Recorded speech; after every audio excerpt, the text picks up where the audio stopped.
Boys and girls, welcome to another video. Today's subject is car paint, scratch, repair, removal, call it what you want. What I want to address today is the beginning problem, which is how do you tell what you're actually working with? So behind me is Sean of Blue Tech Mobile Detailing. He's also behind the camera today as well. Sean, this is your wife's car. What is the make and model? It's a 2013 Toyota Camry SE. Okay, so I'm looking at the car, I'm checking it out, and Sean shows me the side door, and I notice that there's two areas of damage. One I can tell instantly is a scratch. The second one I can't tell for certain whether it's a scratch or what's called paint transfer. So I thought this would make a perfect video because that is the trick, is to assess first and to at least understand what you're working with, what I call the nature of the beast, before you can actually move forward in strategizing as how you're going to possibly fix it or deal with it. So I'm going to bring you in and show you the two areas of damage, and I'm going to show you exactly what I do in assessing to begin with. Here we have our scratch. This I know is a scratch that is into the paint. Now the fingernail test is this. You take the scratch and you drag your fingernail across it, and what you're trying to figure out is the edge. And more specifically, what you're trying to figure out is the edge or the scratch itself into the paint, or is it sitting on top of the paint? For example, this one is below the paint. It's a scratch into the paint itself, which means that the damage is sitting below the surface. So when I scratch it with my fingernail, I can catch the edge on the inside of the scratch. Now pretend my hand it's sitting on top of the paint. So if this is paint transfer, and paint transfer just means that whatever hit your car transferred some of that material, typically in the form of paint, and now that paint, that transfer is sitting on top of the paint surface. So that will create a raised area because the paint is sitting on top of it rather than the damage being below the surface. So as I drag my fingernail across the damaged area that you're trying to figure out if it's a paint scratch or paint transfer, your fingernail will catch an edge at a different spot. Paint transfer is going to catch an edge at the top because the paint transfer is sitting on top of the paint. A car scratch is going to catch an edge on the inside of the scratch. I'm not sure if that's a good definition or not, but what I'm going to show you is two different points. This one I'm not going to deal with. I just want to show you or explain to you what the fingernail test is. And I know for certain that this is a gouge, a scratch into the paint itself. But let's go up over there and I'm going to show you some paint transfer. What I've done is I've sectioned off right here because this is where we have our paint transfer. Now, based on my experience, because we've got different little sections of white paint that are sporadic through this area, my guess is that a side of a car door hit this, but it didn't create a nice uniform pattern of transfer. So I've sectioned this off to help the camera focus in on the correct area.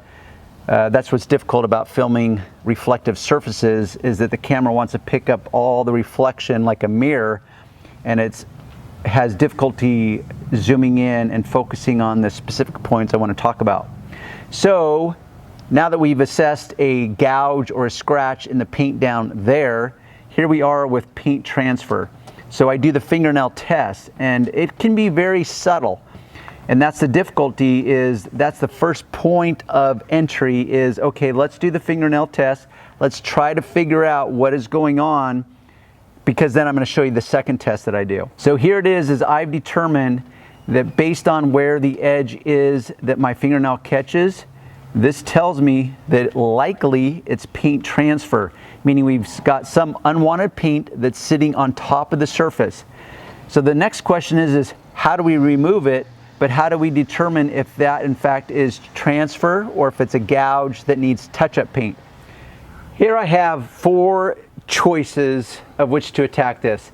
Now I know through experience what my go-to would be, but you guys may not have that available. You may actually have to go and get something, but you might have one of these types of products around to deal with this problem. So we are still in the process of assessing for certain if this is paint transfer.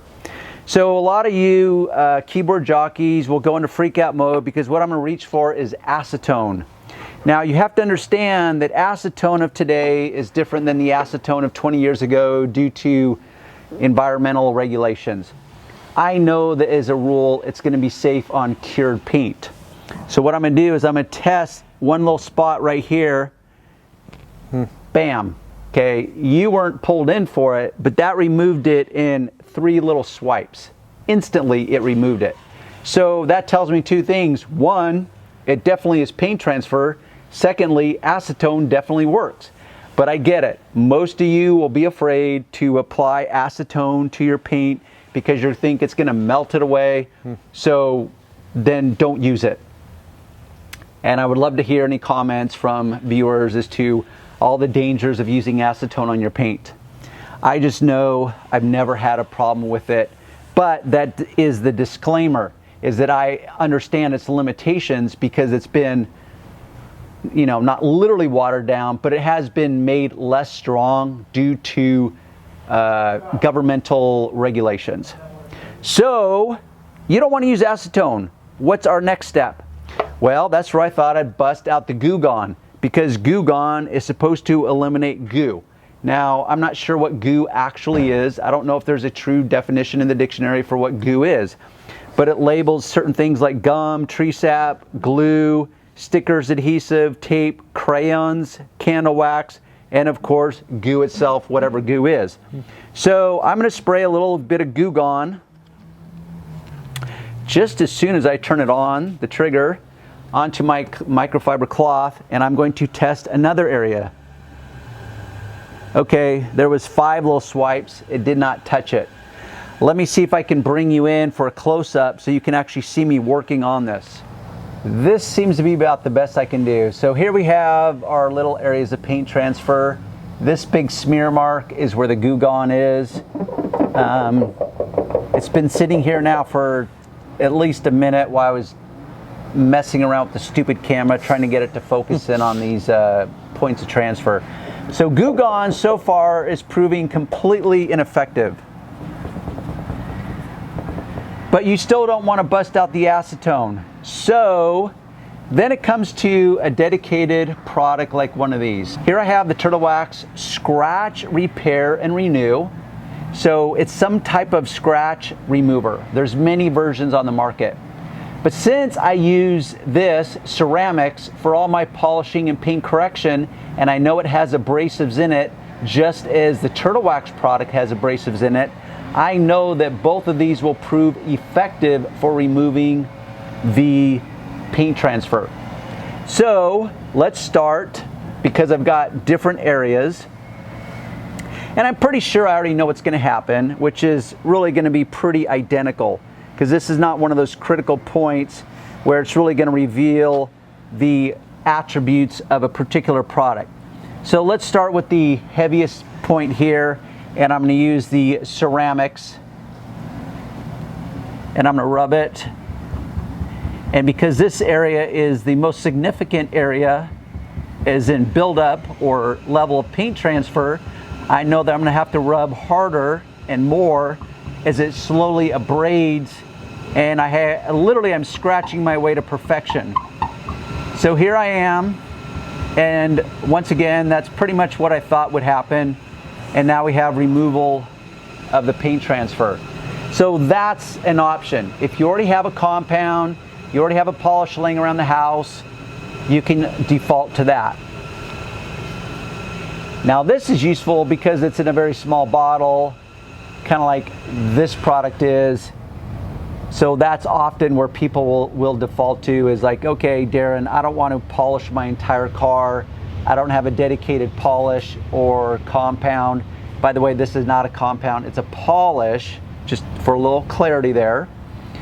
You don't have a dedicated polish or compound around the house because you're not trying to polish your entire car. You just want to remove these unwanted skid marks or paint transfer from the car. So you might reach for a product like this or order a product like this because it's very friendly in the form of it's small, it's very useful, as in very convenient. So I'm going to apply a little bit of this to my cloth. Actually, that was more than I anticipated. And now I'm going to go in and I'm going to remove these smaller areas of paint transfer. Now, the bigger and thicker the paint transfer is, like this right here, I accept that I'm going to have to, like the ceramics, rub harder and rub more in order for it to be removed, which in fact it is removing. Now this entire area that had some paint transfer here is gone. Now the owner, which is Sean, he was unclear as to what was going on. He kind of assumed that this was a scratch and it would require some touch-up paint. But when I saw it, I recognized it and thought, you know what, I think that's paint transfer. So once again, you don't know until you know. You don't know what you're getting until you're getting it. So that's an easy fix, is you pick a product, like I showed you, the acetone worked in a split second. The other two products required a little bit more of work, a little bit more rubbing, or I should say elbow grease, but I get it. Most of you will accept that you want to try one of these products versus acetone. So with that said, that's how you assess and that's how you can deal with paint transfer. It's not the only way, but it's a very effective way. You just decide what works for you in your world. Always check the links below. There's always going to be links that will take you to my website that will give you some detailed explanations and recommendations that I offer up to you.